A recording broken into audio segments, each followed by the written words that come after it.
오늘은 사도신경 네 번째 시간으로 동정녀 마리아에게서 나시고 본디오 빌라도에게 고난을 받으시고 라는 제목으로 우리 함께 말씀을 나누고자 합니다. 사랑하는 성도님들, 지난 주일에는 이 사도신경의 이제 두 번째 주제였던 이 성자 예수님에 관한 내용을 우리가 함께 살펴보았습니다. 그래서 특별히 예수님에 관한 내용 중에서 지난 주일에는 예수님의 이 신분, 그러니까 예수님이 누구시냐에 해당한 내용을 살펴보았습니다. 그래서 여러분들이 지난 주일 설교, 우리가 방금 전에 또 우리가 사도신경 고백했지만, 만약에 여러분들 누군가가 여러분들에게 예수님은 누구십니까? 라고 묻는다면 여러분들 뭐라고 대답하시겠어요?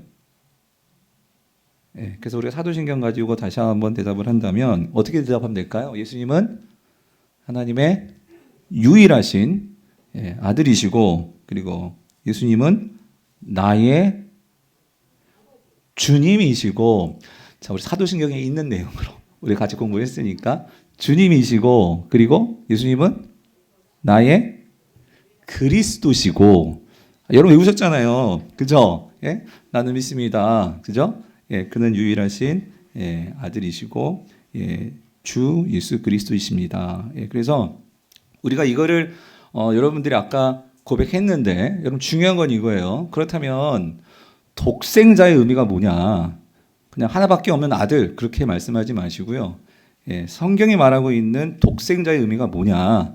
그리고 예수님은 나의 주님이십니다, 큐리오스이십니다 라고 할 때 이 주님의 의미는 뭐냐? 그리고 그리스도, 즉 메시아라고 할 때 그 의미는 뭐냐? 여러분들이 이거를 말할 때 우리가 다 설명은 안 해도 여러분 머릿속에서 그 의미가 뭔지가 들어있으셔야 된다, 그 말입니다.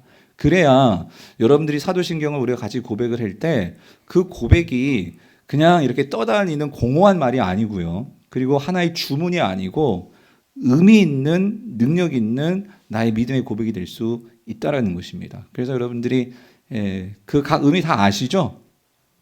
아실 줄 믿고, 혹시 목사님 모르겠어요, 그럼 지난주 설교를 꼭 다시 한번 여러분들이 들으셔서, 우리가 지금 매주 사도신경을 우리가 고백을 하니까, 그래서 그 의미들을 여러분 나름대로 정리하시고, 그래서 그것들을 고백할 수 있는 이 예배 시간이 될 수 있기를 여러분 축원합니다.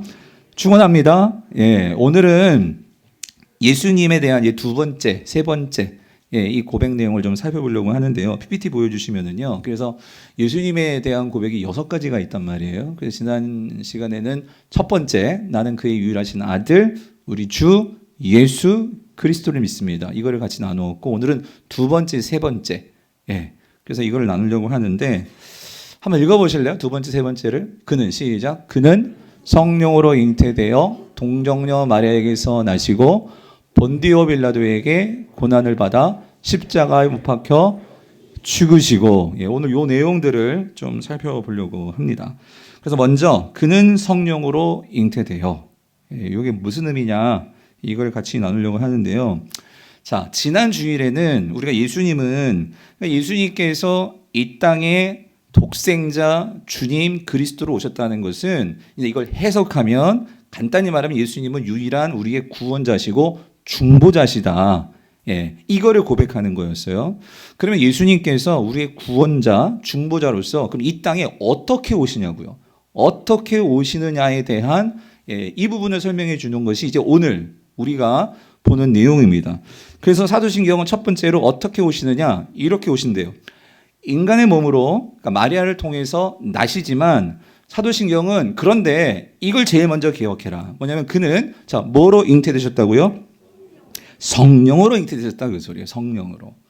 그럼 이 말은 뭐냐면 예수님께서 사람의 몸을 입고 이 땅에 오시지만, 그런데 그분은 요셉의 아들이 아니고 마리아의 아들이 아니고, 근본, 본체는 성령으로 잉태된 누구의 아들일까요?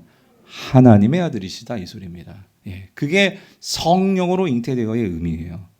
그래서 여러분 마태복음 1장 20절을 보면, 자, 천사가 요셉에게 이렇게 얘기를 해주죠. 이 일을 생각할 때에 주의 사자가 현몽하여 이르되, 다윗의 자손 요셉아, 네 아내 마리아 데려오기를 무서워 말라. 그에게 잉태된 자는, 자, 뭐로 된 것이라고요? 성령으로 된 거야. 요셉에게 천사가 이걸 말해주고요. 또 마리아에게도 말해줍니다. 누가복음 1장 34절 35절 마리아가 천사에게 말하되 나는 남자를 알지 못하니 어찌 된 일이 있으리이까 천사가 대답하여 이르되 그래 너 남자하고 그런 관계 맺지 않았어. 그런데 너가 이제 아기를 갖게 되는 것은 자 뭐가 내게 임하시고 성령이 내게 임하시고 그죠? 그리고 그 지극히 높으신 이 능력이 너를 덮으셔서 그래서 이렇게 나실 바 거룩한 이는 곧 누구의 아들? 하나님의 아들이다. 그래서 성도님들 예수님은 마리아의 뱃속에서 자궁을 통해 이 나오지만 분명한 것은 우리가 기억해야 될 것은 예수님은 성령으로 잉태된 하나님의 아들이시라는 거죠. 그게 이제 성령으로 잉태된 이 첫 번째 고백이고요. 두 번째 그 다음에 이어서 이제 동정녀 마리아에게서 나셨다. 이 의미는 뭐냐는 거죠. 여긴 두 가지 의미가 있습니다. 첫 번째 의미는 뭐냐면 그러니까 동정녀 마리아에게 나셨다는 것은 분명히 이제 사람을 통해서 나오십니다. 사람을 통해서 나오시는데 자 이것은요 첫 번째 의미는 뭐냐면 예수님의 동정녀 탄생은 구약 예언의 성취라는 거예요. 뭐의 성취라고요? 구약 예언의 성취라는 거예요. 창세기 3장 15절을 보면 우리 같이 한번 읽어볼게요. 시작. 내가 너로 여자와 원수가 되게 하고 내 후손도 여자의 후손과 원수가 되게 하리니 여자의 후손은 내 머리를 상하게 할 것이요 너는 그의 발꿈치를 상하게 할 것이라 하시고 자, 이 말씀은 에덴 동산에서 이제 아담과 하와가 범죄했어요. 하나님의 말씀에 불순종함으로 결국 죄를 범하고 그래서 이제 징계를 받게 되고 쫓겨나게 되는 그런 상황 속에서 지금 우리가 읽은 이 말씀은 누구에게 주신 말씀이죠? 누구에게 하신 말씀이죠? 하나님이? 사단에게. 그죠? 뱀인데 사단에게 하신 말씀이죠. 그 뱀이 사단이 그 속에 들어가서 활동하면서 했던 거니까요. 그래서 하나님께서 뭐라고 말씀하시면 이 아담과 하와를 유혹했던 이 사단에 대해서 이 말씀은 내가 너를 심판하겠다. 반드시 너의 죄에 대해서 너를 심판한다. 그 심판에 대한 말씀인데 하나님께서 사단을 어떻게 심판하시느냐? 그런데 여러분 사단을 심판한다는 것은 궁극적으로 오늘 하나님 백성들에 대해서는 구원을 의미하는 거예요. 사단은 죄의 모든 것의 근원이기에 하나님께서 죄를 심판하신다는 것은 더 이상 그 죄가 우리를 다스리지 못하고 우리를 사로잡지 못하는 하나님의 백성들이 완전한 죄로부터 해방이 되는 구원이기에 그러므로 오늘 이러한 하나님의 사단에 대한 심판이 자 어떻게 주어지느냐 하나님이 이렇게 말씀하셨어요. 누구를 통해서 너를 심판한다고요? 여자의 후손을 통해서. 그죠? 여자의 후손은 네 머리를 상하게 할 것이다. 이 말은 뭐냐면 그러니까 사단 너를 심판할 거야. 하나님께서 말씀을 하시는 거죠. 근데 여기서 우리가 주목할 것은 그러니까 여러분 이겁니다. 하나님께서 결국 이 땅을 구원하시기 위해서 이 땅이 결국 죄와 사망 권세로 사단이 쥐고 있는데 그 모든 것들을 이제 그 결박을 끊고 그 모든 것을 이제 심판하시고 하나님께서 새롭게 하실 건데 그 일을 위해서 하나님께서 메시아를 보낸다는 거예요. 이게 구약의 예언이죠. 그런데 이 메시아가 어떻게 오느냐? 성경은 분명히 말씀합니다. 누구를 통해서 온다고요? 여자의 후손을 통해서. 그죠? 그럼 우리는 알죠. 완성된 계시를 가지고 있으니까 이 여자의 후손이 누구십니까? 예수님이시죠. 여러분 아멘이십니까?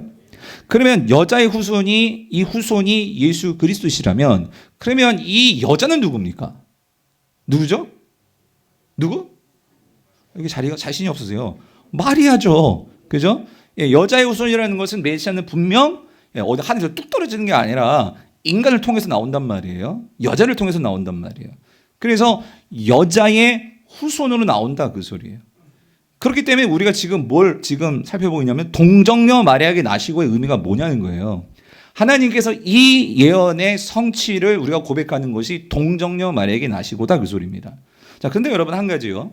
여자의 후손으로 만약에 메시아가 나온다면 근데 여러분 여자의 후손으로 나온 사람이 한두 명입니까? 우리 다예요.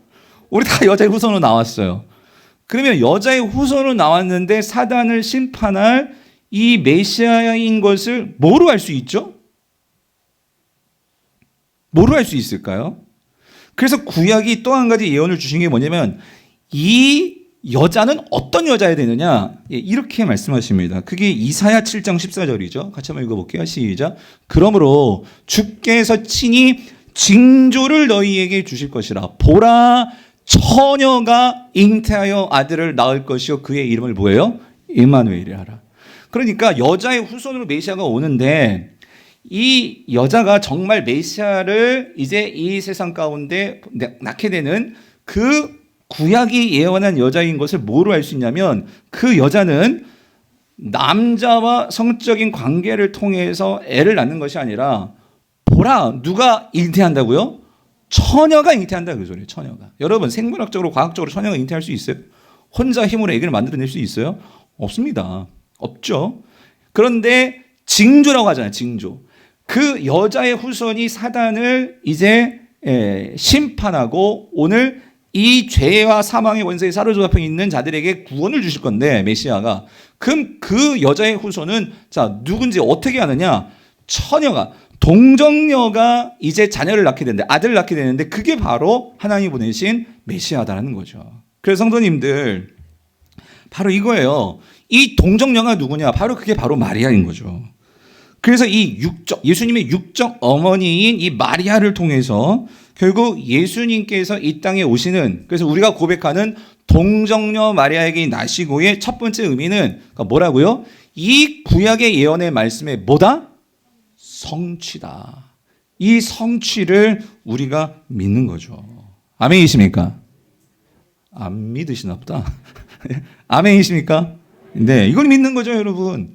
두 번째 의미는 뭐냐면요, 동정녀 마리아에게 나시고, 이 신앙 고백에 담겨 있는 의미는요, 이 사실을 우리가 조금 더 깊이 좀 생각하기 원하는데 오늘 이거예요. 인간이 하나님의 구원 사역에 참여하고, 그리고 우리가 그 하나님의 구원의 은혜를 받게 되는 그 신비한 방법은 뭐냐면 오직 믿음과 순종이라는 거예요. 다시 한번. 오늘 인간이 하나님의 이 놀라운 구원 사역에 참여하게 되고, 그리고 그 참여를 통해 우리가 하나님이 주신 구원의 은혜를 받게 되는 것은 오직 그 방법은 뭐예요? 뭐예요? 믿음과 순종이라는 거예요. 이게 무슨 말이냐면, 자, 그래서 우리가 이제 마리아가 그 여자의 그 징조로서의 여자의 후손을 낳는 어머니가 알았어요. 근데 자, 누가복음에 보면 천사 가브리엘이 이 마리아에게 찾아가서 네가 어떻게 그 여자의 후손, 창세기의 그 말씀, 이사야의 말씀, 그거를 성취하게 되는지 천사가 마리아에게 이야기해 주죠. 그래서 어떻게 예수를 잉태하게 되는지. 그래서 누가복음 1장 35절을 보니까 천사가 대답하여 이르되 성령이 너에게 임하시고 지극히 높으신 이의 능력이 너를 덮으시리니 이러므로 나실 바 거룩한 이는 하나님의 아들이라 일컬어지리라. 그러면서 1장 31절에 같이 읽어볼게요. 시작. 대저 하나님의 모든 말씀은 어때요? 능하지 못하심이 없느니라는 거예요. 이게 무슨 말이냐면 마리아도 이 얘기를 처음 들었을 때요, 여러분 이해가 되겠어요? 아니 내가 지금요 나이가 16살 17살 소녀입니다. 16살 17살 아직 요셉하고 약혼했지만 결혼하지 않았어요. 어떤 관계를 맺은 것도 아니에요.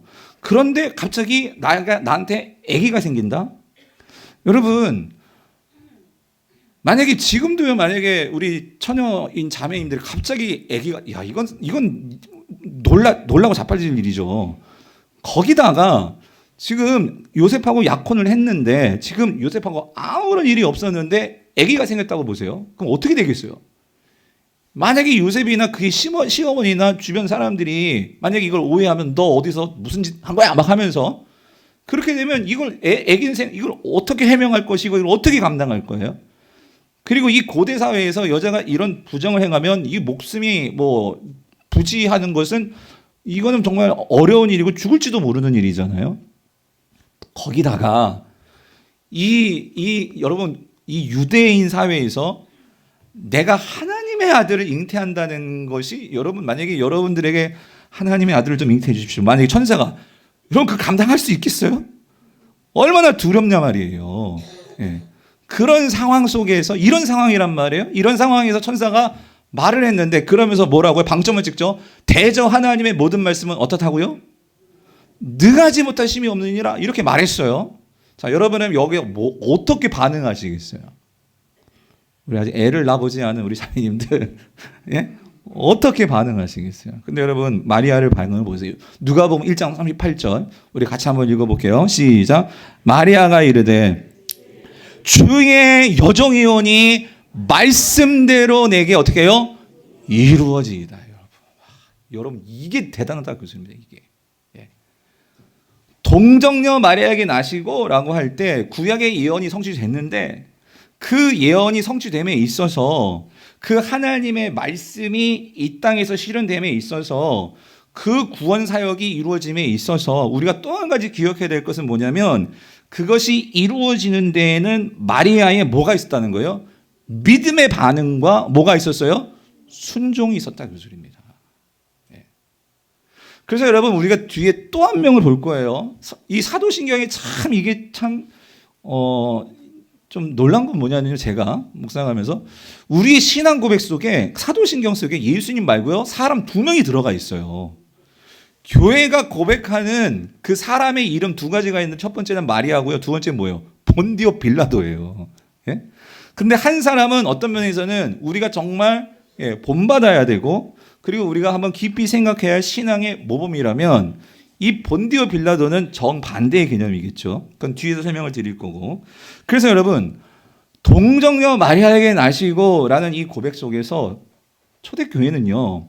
오늘 이 예수 그리스도를 믿고 따라가는 성도들에게 어떤 면에서는 우리의 신앙의 모범이요. 우리가 정말로 보고 따라야 할 이 하나님의 말씀에 대해서 우리가 어떤 반응을 보여야 할지 그 모델로서 제시하고 있는 게 누구냐면 그게 누구예요?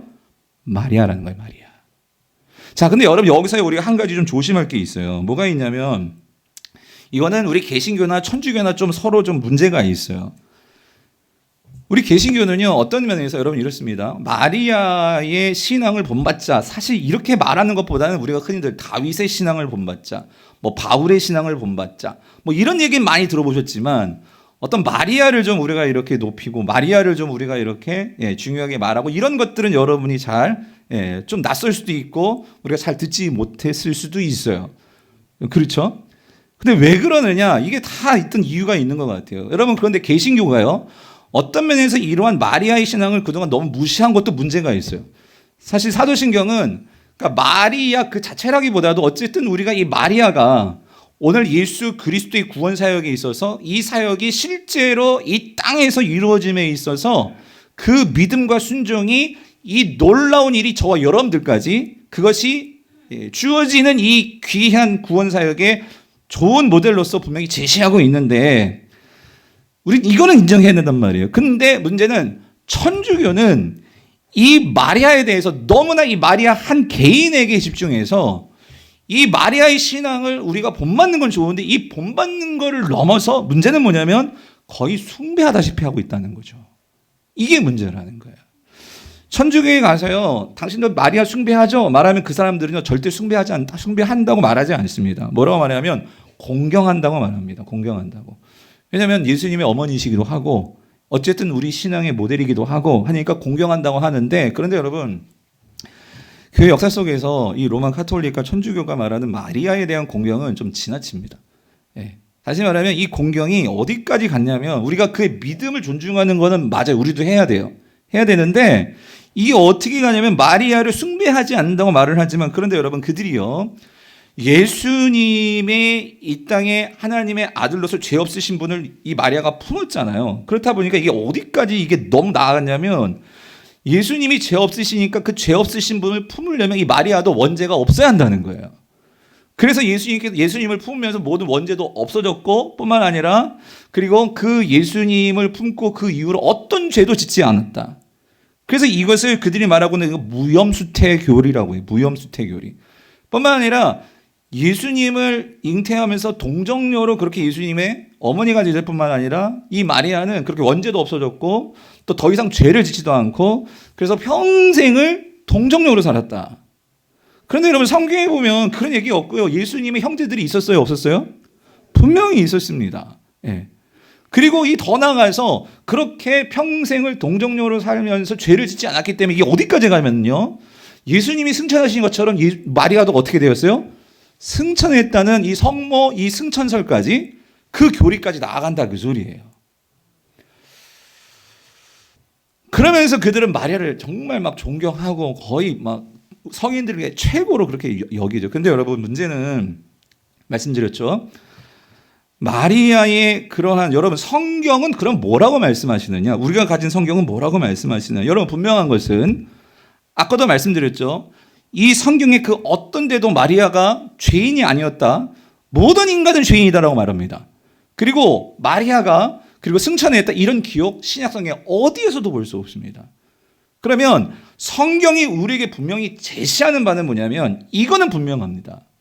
그 말씀이신 예수 그리스도를 품는다는 것이 얼마나 그것이 힘든 일이고 두려운 일일 수 있는데 그 어린 소녀 마리아가 그 말씀에 대해서 어떻게 받아들였다고요? 주님의 여정이오니 말씀대로 이루어지리이다. 뭐로 받았어요? 믿음과 순종으로 받았다는 거예요. 그러므로 그 말씀이신 예수 그리스도에 대해서 정말 믿음으로 반응할 때의 그 믿음이 그 예수 그리스도를 품어서 이 땅에서 말씀이 이 땅 가운데 역사에서 놀라운 구원을 이루게 되는 이후 모든 신약에 있어서 예수님을 만났을 때에 믿음을 통해서 구원받는 이 놀라운 믿음의 역사의 그 모델, 그 샘플이 되어진 분이 누구냐면 그게 누구예요? 마리아인 거죠. 마리아. 그런데 이 마리아의 이러한 믿음을 더 나가서, 그러니까 여러분 이거예요. 우리가 성경을 보고 어떤 얘기를 할 때 항상 뭔가를 더 붙이게 되고 설명하게 되면 이러한 오류에 빠질 수 있는 것이 기독교의 역사에 이 이단도 그렇고 이러한 천주교도 이런 오류가 생기더라는 거예요. 근데 여러분 한 가지 더, 그럼 이런 질문을 해볼 수 있어요. 왜 우리가 하나님의 구원을 받고 그리고 우리가 그 하나님의 이 자녀가 됨에 있어서 하나님은 왜 그렇게 믿음과 순종을 중요하게 여기시는 걸까? 뭐 예를 들어서 우리가 뭐 가장 그냥 예를 들어서 뭐 십계명을 뭐 100번을 써보고 막 십계명을 외우고 뭐 사도신경을 외우고 그래서 구원 받는다 뭐 이런 게 아니라 어떤 우리의 열심과 뭔가 행함이 그게 아니라 오직 그 하나님의 말씀에 대한 믿음과 그리고 순종으로 그걸 구원을 받잖아요. 왜 성경은 이러한 믿음을 그렇게 강조하는 것일까? 여러분 왜 그럴까요? 그것은 이거예요. 마리아가 그렇게 하나님 말씀에 온전히 자기 자신을 비워서 자기 자신의 모든 삶을 주님께 내어 던져서 자기를 온전히 하나님께 내어 바쳐서 그 믿음과 순종으로 나아간 것은 곧 성경은 우리에게 이렇게 말씀하십니다. 누구의 모습을 닮은 것일까요? 그것은 예수 그리스도의 모습을 닮은 믿음과 순종이라는 거예요. 그게 오늘 우리가 읽은 빌립보서 2장 5절 8절의 말씀입니다.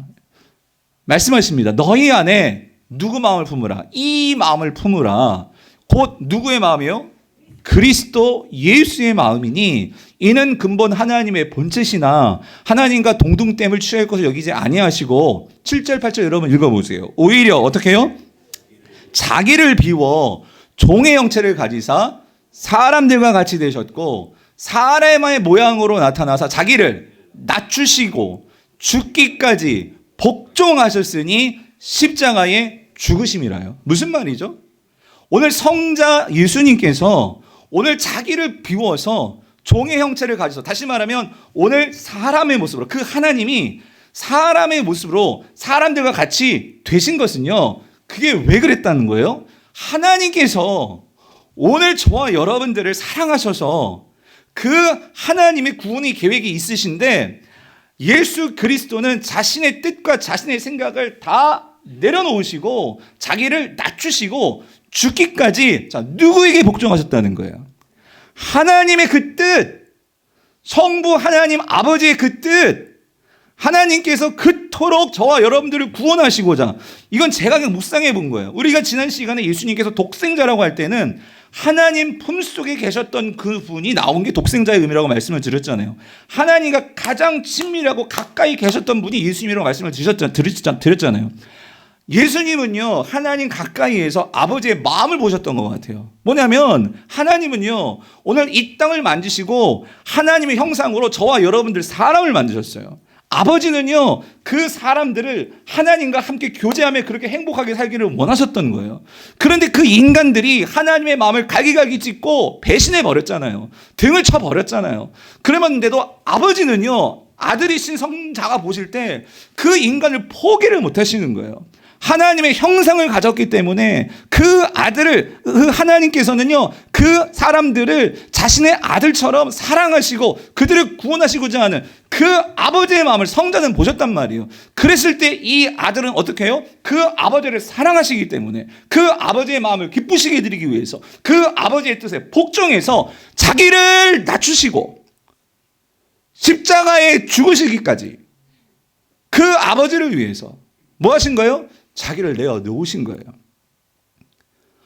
오늘 우리가 구원받음에 있어서 하나님께서 왜 저와 여러분들이 뭐 한 거 없는데 우리가 예수 그리스도를 왜 믿음으로 우리가 구원을 받습니까? 오늘 그 성자께서 아버지에게 보여주신 이 믿음과 순종이요, 아버지의 그 뜻에 대해서 철저히 복종하시며 순종하시는 그 믿음의 순종이요. 그런데 여러분 이거예요. 왜 마리아를, 우리가 동정녀 마리아에게 나시고를 왜 사도신경이 우리에게 암송하고 고백하게 하느냐? 오늘 자기를 비워서 나는 당신의 요정이오니 말씀대로 될지라고 고백하는 이 마리아는요, 곧 누구를 닮은 모습을 보여주는 거예요? 예수 그리스도를 닮은 모습을 보여준다는 그 소리입니다. 그렇기 때문에 여러분, 우리가 동정녀 마리아에게 나시고를 우리가 고백을 할 때 그냥 동정녀 마리아에게 나시고 그게 아니고요. 오늘 정말 그 하나님의 뜻을 이루기 위해서 그것에 순종하시고 죽기까지 복종하신 예수 그리스도가 있다면, 그런 그 예수 그리스도의 모습을 닮아 그 어린 소녀가 자신의 인생 모든 것을 하나님께 내어 바쳐서 나는 당신의 요정이오니 말씀대로 되시옵소서, 그 믿음으로 순종으로 반응하는 그 여인이 있었기 때문에 오늘 저와 여러분들에게 이 구원이 이루어지는 역사가 이루어졌다 그 소리입니다. 그럼 사랑하는 성도님들, 구원은요, 내가 내 힘으로 뭘 개혁하고 바꾸고 나의 열정과 열심으로 이루어지는 게 아니고요. 오늘 하나님께서 이루신 예수 그리스도를 통해서 우리에게 보여주신 그 사랑과 그 섬김과 그 순종을 우리가 보고 따라갈 때, 믿고 따라갈 때, 여러분 거기에서 우리의 구원이 완성되는 줄 믿습니다. 그러므로 여러분 오늘 이 시간에 우리가 해야 될 것은, 마리아가, 그 천사가 하나님의 말씀을 마리아에게 천사를 통해 전해줬을 때 그가 마음을 활짝 열고 나는 당신의 요정이오니 말씀대로 되게 하옵소서.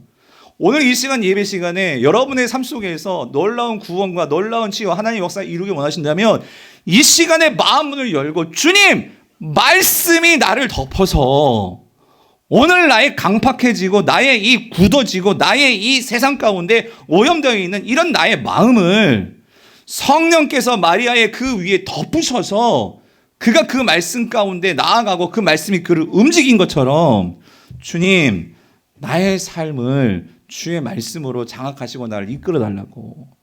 여러분, 우리는 매 주일 주님 앞에 나올 때마다 이 마음을 열고 주님께 나아가야 될 줄 믿습니다. 그럴 때 말씀이 살아있고 운동적인 말씀에 대해서 여러분의 심장과 관절과 골수를 찔러 쪼개기까지 하며 우리의 생각을 변화시키는 줄 믿습니다. 여러분, 그게 동정녀 마리아에게 나시고의 의미라는 거예요. 예. 그리고 나서 세 번째로, 이거 완전히 갑자기 이 분위기가 전환이 되는데, 그게 뭐냐면 본디오 빌라도에게 고난을 받아요. 예. 본디오 빌라도에게 고난을 받아. 근데 여러분, 참 이게 참 이상한 대목이었어요. 저는 뭐냐면, 그러니까 우리가 신앙을 고백함에 있어서 마리아는 우리가 신앙의 어떤 그런 우리가 본보기, 인간으로서 이제 샘플로서 마리아를 우리가 보고 따라간다는 차원에서 우리가 고백할 수 있는데, 왜 본디오 빌라도가 우리 신앙 고백 속에 들어왔냐 그 소리예요. 왜 그럴까요? 그러니까 예수님을 죽인 장본이니까 저 원수, 초대교회 성도들아 잊지 말아라, 대대로 잊지 말아라, 본디오 빌라도는 우리의 원수다, 이래서 본디오 빌라도를 넣어놓은 것일까요?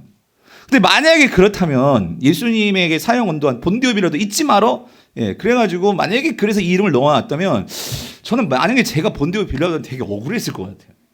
여러분, 왜 그러냐면 사실 빌라도가 사형 언도를 내렸지만 예수님을 진짜 죽이게, 정말 죽이게 하는 결정적인 그런 모든 것들을 꾸미고 모든 것들을 그렇게 몰아갔던 자들은 누구죠? 종교 지도자들입니다. 유대. 그러니까 대제사장들, 서기관들, 바리새인들, 이들이 모든 것을 다 꾸미고 다 정말 획책해가지고 결국 예수님을 십자가로 몰아 넣은 거예요. 그래가지고 빌라도를 협박해가지고, 그래서 결국은 십자가에 매달려 죽으신 게 된 거거든요. 그러면 여러분 이렇게 돼야 되는 거 아니에요? 대제사장들과 서기관들과 바리새인들에게 고난을 받아. 우리가 사도신경에 그렇게 돼야 되는 거 아니겠어요? 근데 사도신경은 그렇게 말하지 않고 본디오 빌라도에게 고난을 받아. 이거를 우리가 잊지 말고 이거를 우리가 믿음으로 고백하도록 그렇게 한단 말이에요. 이게 무슨 의미냐는 거예요. 이게 무슨 의미? 여러분 이거는요. 여러분 본디오 빌라도는 어떤 의미에서는 개인적인 이름이지만 이 이름은요. 대표성을 가진 이름이에요. 무슨 말이냐면 본디오 빌라도는 당시 로마 제국이 그 AD 26년부터 36년까지 10년 동안 이 유대 땅을 다스리라고 보낸 로마 총독입니다. 그러므로 여러분 사도신경은요. 그 다음에 이어지는 십자가에 못 박혀 죽으시고 말씀하시기 전에 이거를 기억하라는 거예요. 예수님의 죽음은 그냥 신화 같은 죽음이 아니고 오늘 저와 여러분들을 구원하시기 위해서 십자가에 죽으신 그 예수님의 구원 사건은 그냥 옛날에 전설 따라 삼천리 전설의 고향 이야기가 아니고 바로 역사 속에서 일어난 하나님이 역사 속으로 들어오셔서 저와 여러분의 구원을 위해서 친히 이루신 역사적인 사실이라는 거예요. 아멘이십니까? 이거를 잊지 말라 그 소리입니다. 2000년 전에 저를 위해서 십자가에서 저와 여러분들이 죽으신 그 예수님의 사건이 그냥 역사적인 사건으로만 그냥 끝난 사건도 아니고 그 사건은 오늘 이 시간까지 하나님의 역사 속에 들어오셔서 우리 가운데서 역사하시며 하나님의 구원이 지금도 쉬지 않고 구원을 위해서 일하시는 그 역사에서 일하시는 하나님이신 것을 분명하게 잊지 않도록 이 본디오 빌라도라는 이 이름을 넣어놓으셨다 그 소리입니다. 이게 첫 번째 의미라면 두 번째는요. 본디오 빌라도는 아까도 말씀드렸지만 이건 대표성이 있어요. 뭐냐면 왜 어떤 종교 지도자들의 그 악행이 있지만은 그게 아니라 로마 총독 본디오 빌라도를 왜 넣어놓았냐면 바로 이거예요. 본디오 빌라도는 사실 그 당시 유대사회에서는 가장 권력의 정점에 있는 사람이었어요. 다시 말하면 본디오가 살리라 하면 예수님은 살 수 있고요. 죽이라 하면 죽일 수 있는 거예요. 어떤 면에서는 오늘날 이 세상 모든 사람들이 받는 게 힘 아닙니까? 힘. 내가 힘이 있으면 모든 것을 다 할 수 있으니까. 돈이 될 수 있고 권력이 될 수도 있고 건강이 될 수도 있고 우리 어떤 지위가 될 수도 있고 그러니까 우리 모든 힘을 원해요. 힘. 그런데 여러분 이겁니다. 아무리 힘이 있어도 그 힘은요 결국 내 뜻대로 되지 않습니다. 아무리 힘이 있어도 그 힘은요 바르게 내 뜻에 따라서 되어지지 않습니다. 무슨 말이냐면 빌라도는요 예수님이 죄가 없는 거 알았습니다. 그러면 그의 힘으로 예수님 무죄라고 선언할 수 있었어요. 그러나 그렇게 힘 많은 빌라도인데도 결국 빌라도는요 뭘 두려워하느냐, 사람들이 나를 어떻게 바라보느냐 했어요.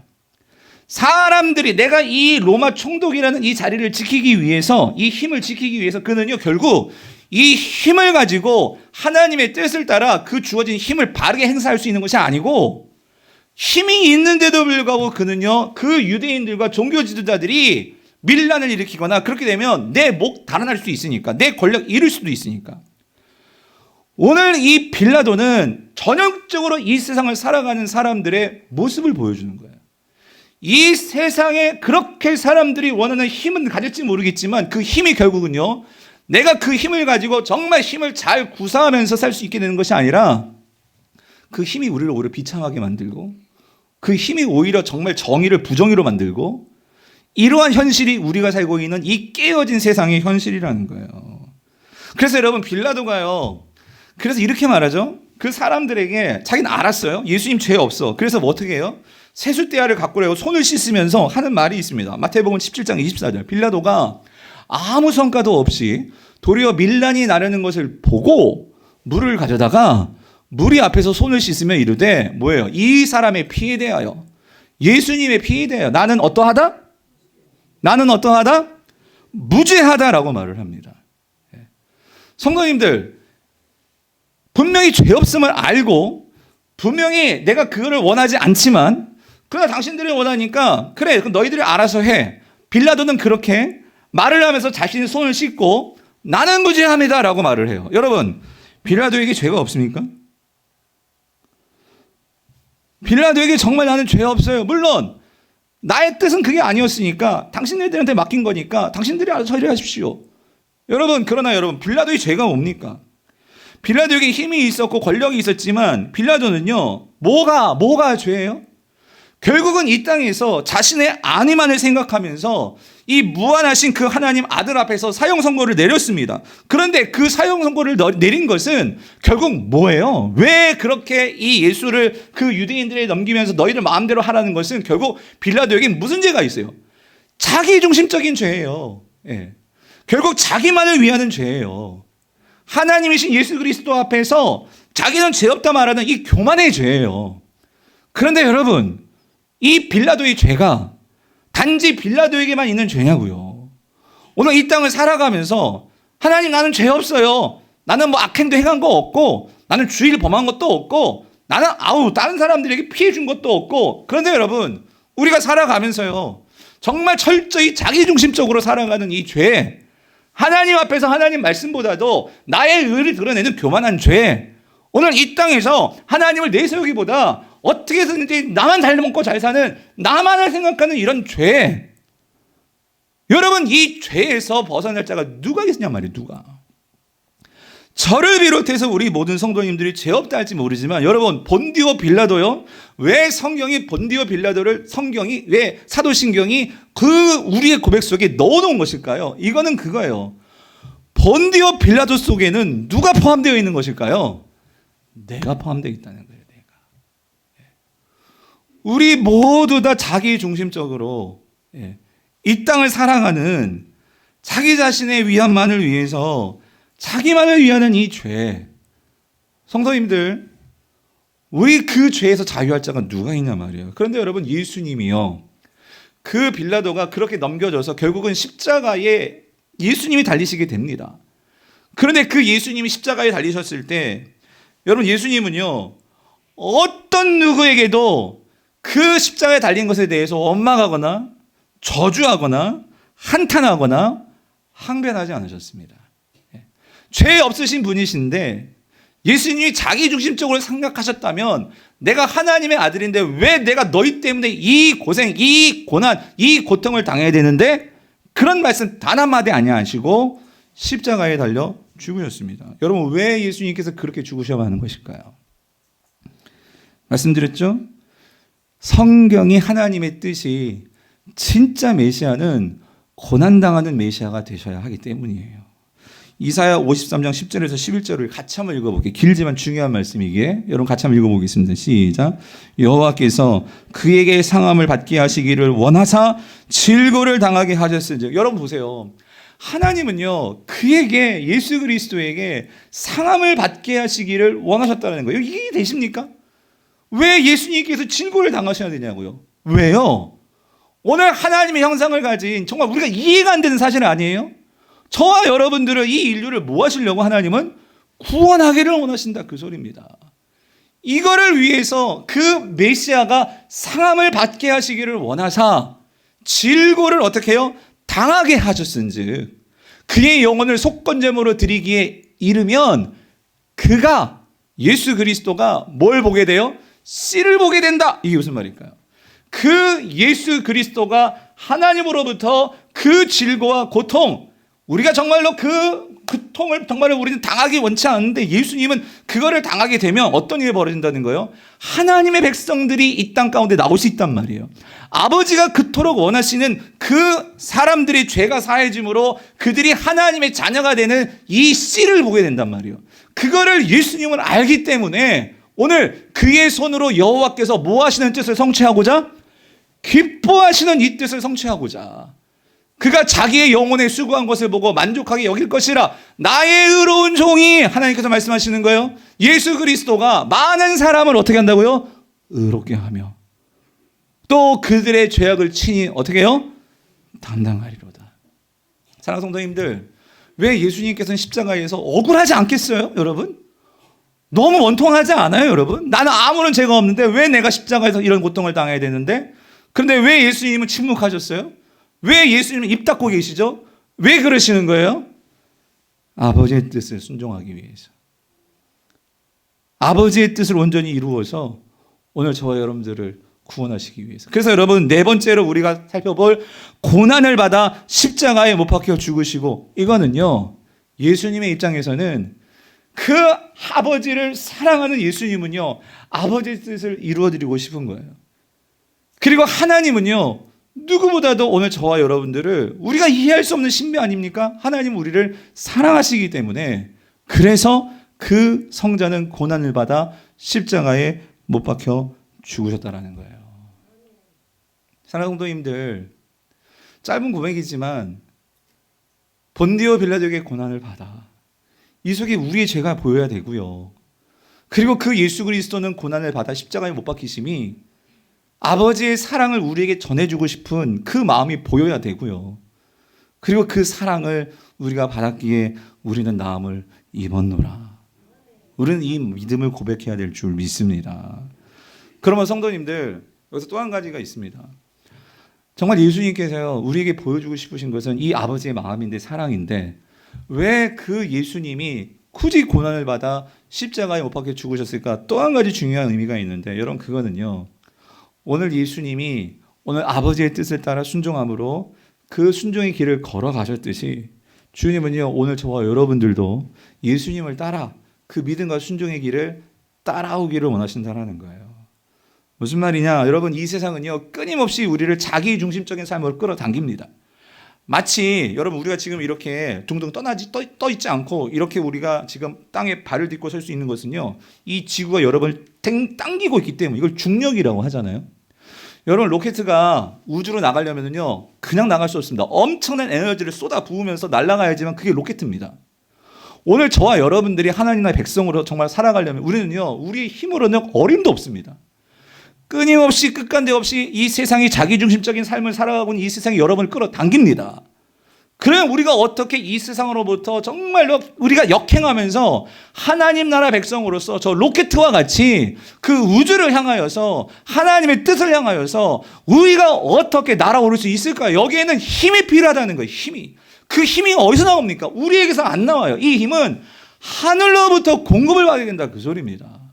오늘 우리는요, 하늘로부터 그 공급받는 그 힘은요, 우리가 바라보고 따라가는 수밖에 없어요. 누구요? 예수 그리스도, 예수 그리스도. 그 예수 그리스도가 걸어가신 십자가의 그 길을 바라보면서 우리는 그 십자가를 따라가야지만 우리는 힘을 공급받을 수 있다, 그 소리입니다. 그러므로 성도님들, 오늘 우리가 예수 그리스도께서 여기 고난을 받아 십자가에 못 박혀 죽으시고, 이 의미 속에는요, 우리가 진짜 예수 그리스도의 그 고난과 십자가를 묵상하게 되면 우리가 이 땅에서요, 우리는 살아가면서 우리도 고난을 받습니다. 그런데 성도는요, 예수 그리스도의 이 고난을 받아 십자가에 못 박혀 죽으시기를 우리가 예수 그리스도의 고난을 정말 내 마음속에 새기고 그 고난을 정말 제대로 이해하게 된다면 우리의 삶이 변화되는데, 어떻게 변화되느냐? 여러분, 빌립보서 1장 29절에서 사도 바울은 이렇게 말씀합니다. 같이 읽어볼게요. 시작. 그리스도를 위하여 너에게 은혜를 주신 것은 다만 그를 믿을 뿐 아니라. 여러분, 우리는 여기서 끝날 때가 많아요. 내가 예수 그리스도를 믿음으로, 예수 그리스도를 믿음으로 우리는 이 고난이 싹 없어지고 우리 삶 속에서 나의 모든 문제가 싹 해결되고, 하나님 그래 되는 거 아닙니까? 믿음대로 될지어다. 믿음으로 모든 것이 나아지는 것이 아닙니까? 병고침도 일어나고 망했던 회사가 막 일어나고. 근데 여러분, 성경을 잘 보십시오. 그를 믿을 뿐 아니라 또한 그를 위하여 고난을 어떻게 해요? 고난도 어떻게 해요? 받게 하려 하심이라 해요. 여러분, 이 말씀 어떻게 해석하십니까? 고난도 받게 하려 하심이라.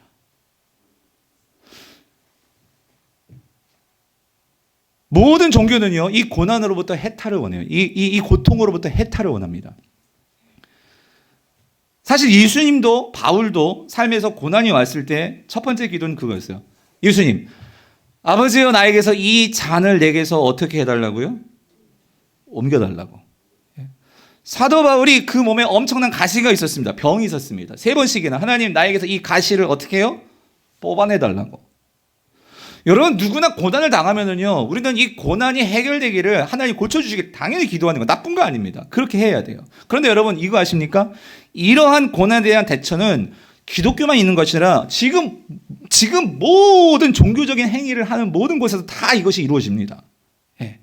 이런 고난으로부터 해결받게 해주세요. 이 문제 해결해 주세요.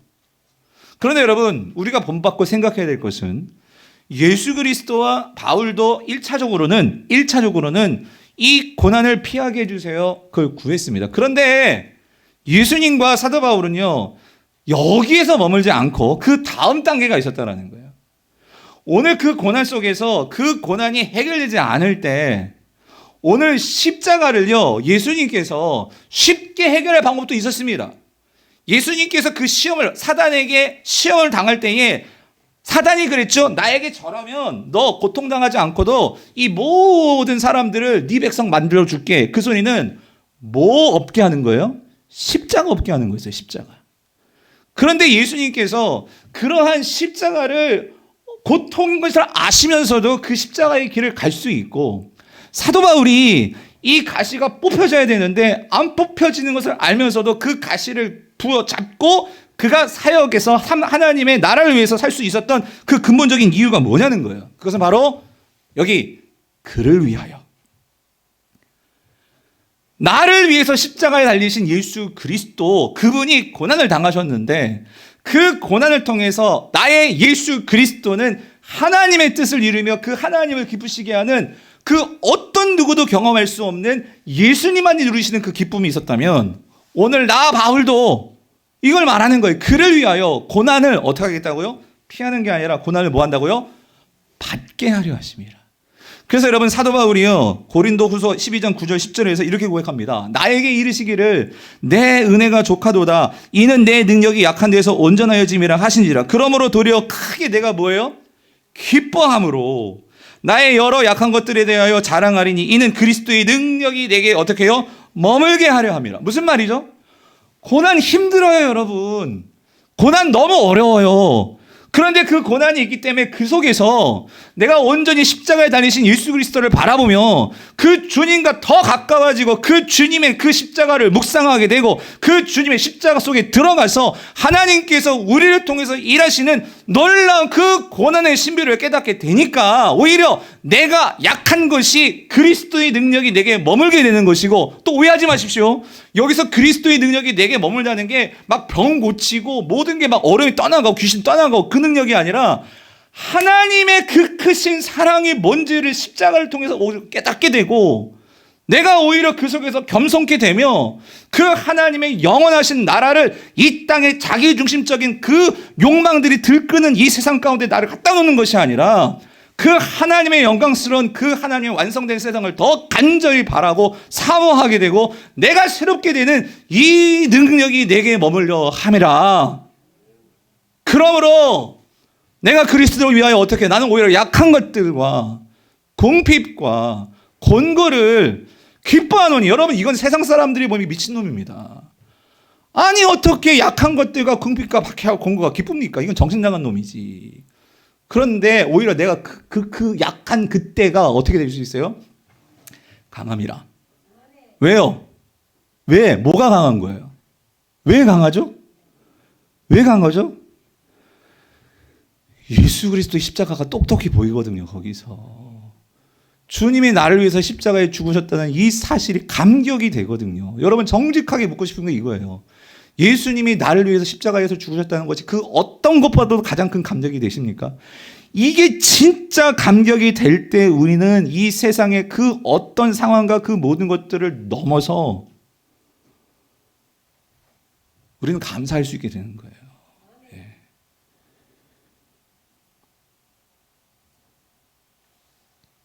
여러분, 이게 승화의 단계입니다. 승화의 단계. 뭐냐면 우리가 고난을 당하면 이 문제가 해결되지 않으면 우리 첫 번째 반응은 원망입니다. 원망. 어떻게 하나님 나에게 이럴 수 있습니까? 아니면 하나님 살아계시면 어떻게 나에게 이렇게 대할 수 있습니까? 아니 어떻게 이런 반응이 나올 수밖에 없어요. 여러분, 20세기에 여러분 이 세계사적으로 엄청난 이 유럽에요. 정말 참혹한 일이 있어요. 그게 2차 세계대전인데 2차 세계대전 때 유럽계가 엄청나게 망가졌습니다. 그게 무슨 말이냐면 유럽이 전쟁을 거치면서 이 독일이 나치가 얼마나 극악무도한 일을 했잖아요. 그 유대인들을 그 수용소, 가스 수용실에 그냥 갖다 놓고 막 몇백만이나 되는 사람들을 막 죽이고 여러분 이 아우슈비츠 사건 다 알잖아요. 그걸 보면서 여러분 독일이요 종교개혁이 있었던 나라이고 예수님 믿는 나라이고 교회가 있는 나라인데 어떻게 믿는 사람들이 이럴 수 있느냐. 그러니까 유럽에서 어떤 일이 벌어졌냐면 하나님이 있긴 하는 거야. 하나님이 있다면 어떻게 사람들이 이렇게 죽어나가고 이렇게 극우무도한데 어떻게 저들에게 벌을 안 내려? 그러면서 그 20세기에 이러한 이 현실, 참혹한 현실을 바라보면서 어떤 운동이 일어났냐면 항의하는 무신론이라는 운동이 일어났어요. 이게 뭐냐면 무신론, 하나님에 대해 절대적으로 부정하는 거예요. 그래서 그들이 이런 선포를 했어요. 우리는 이 온갖 고난이 벌어지는 가운데서도 자신의 하늘에 편안히 머물고 있는 신을 믿을 수가 없다. 우리는 그런 종류의 신을 진지하게 받아들이지 않는다. 그가 고난이 무엇인지 모른다면 그는 우리 인류에 관해 전혀 알지 못하는 것이다. 예?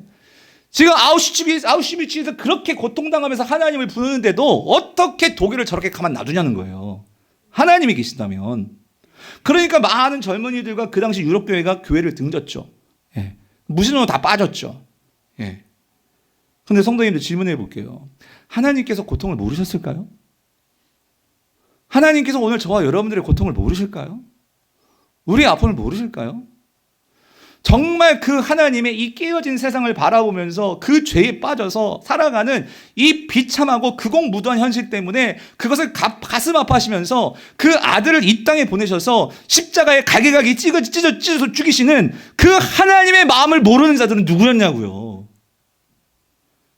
예수 그리스도께서 정말 자신의 그 모든 것을 다 내어주시면서까지 아버지의 마음을 헤아려드리고 그 기쁘신 뜻을 이루기 위해서 그 모든 것을 감내하신 그 고통을 인간은 과연 알았냐 말이죠. 그런데 그 하나님을 향해서 우리의 고통도 모르시는 하나님, 여러분 그렇게 말할 수 있을까요? 하나님은 다 아시죠. 아시면서 어쩌면 오늘 이러한 극악무도한 이 세상 가운데 그렇기 때문에 우리가 진짜 어떻게 살아야 되는지, 누구를 믿고 무엇을 위해서 살아야 되는지 이 자기 중심적인 죄로 가득 죄악들이 가득한 이 세상 가운데 예수를 보내셔서 우리가 정말 하나님을 믿는 자들이라면 우리가 어떤 삶을 추구해야 될지 그거를 보여주신 분이 하나님이시란 말이죠. 사랑하는 성도님들, 지난주 우리가 튀르키예와 이 시리아에 벌어진 지진 피해 누구나 그 현실을 바라보면 비참하죠. 여러분 2만 명이 넘는 사람들이 죽었습니다. 감이 안 오실 것 같아서 여러분 아까 제가 찾아봤는데 2022년 작년 인구로 보면 쌍문 3동 인구가 1만 6,728명입니다. 쌍문 3동 작년 인구. 그러면 쌍문 3동 인구가 다 죽은 거예요 지금. 그게 지금 튀르키예고 시리아예요. 20만 명이라는 사람들이 되는 사람들이 아직까지도 건물 잔해 속에서 지금 그러고 있는 거예요. 분명히 또 이렇게 말할 거예요. 아니 어떻게 하나님이 계시다면 이러한 재앙을 내릴 수 있느냐? 어떻게 하나님이 계시다면 이렇게 참혹하게 할 수 있냐? 분명히 또 그렇게 하는 말들이 나올 거예요. 근데 여러분들은 이 현실을 바라보면서 어떻게 여러분들은 그것을 보십니까? 솔직하게 여러분 저도 모르겠습니다. 하나님께서 왜 이런 비통함과 왜 이러한 가슴 아픈 현실이 이 지구상에서 일어나게 하시는지는 모르겠어요. 그런데 한 가지 우리가 그리스도인으로서 분명하게 우리가 알 수 있는 것은 이거는 분명합니다. 뭐냐면 이러한 비극과 아픔이 끊이지 않은 이 세상 속에서 내가 정말 예수 그리스도를 따르는 성도라면, 그리스도인이라면 우리는 이 현실을 보면서 어떻게 해야 될까? 우리는 기도해야 되고 함께 애통해야 되고, 그리고 그 고통에 우리가 조금이라도 어떻게 내가 할 수 있는 한에서 함께 마음을 나눌 수 있을지, 여러분 그게 예수 그리스도의 마음입니다. 오늘 이 깨어진 세상을 바라보시면서 하나님은 가만히 있을 수 없으셔서 이 땅에 내려오신 분이 우리의 고난을 당하신 십자가에 못 박혀 죽으신 예수 그리스도십니다. 그러므로 사랑하는 성도님들, 예수님은요 우리에게 이렇게 말씀하셨습니다. 너희들이 정말로 나를 따르려면, 너희들이 나의 제자가 되려면 마태복음 16장 24절 누구든지 나를 따라오려거든 자기를 부인하고 자기 십자가를 지고 나를 어떻게 해요? 따르라. 이 말씀은 예수님께서요 오늘 저와 여러분을 위한 죄짐은 예수님이 지셨습니다. 그러면 오늘 우리도 그냥 따르는 게 아니라 십자가를 지고 따르라고 말씀하십니다. 그러면 오늘 저와 여러분들이 지고 가야 할 십자가는 무엇입니까? 그런데 여러분, 십자가를 지기 위해서는 반드시 그 앞에 이 전제가 있습니다. 자기를 부인하고. 이 말은 여러분, 자기 중심적인 삶을 살아서는요, 절대로 십자가를 지지 않습니다. 특별히 예수님께서 보여주신 나만의 십자가가 아니라 다른 형제들을 위한 십자가를 내가 대신 지는 것이 사실 예수님의 십자가였습니다.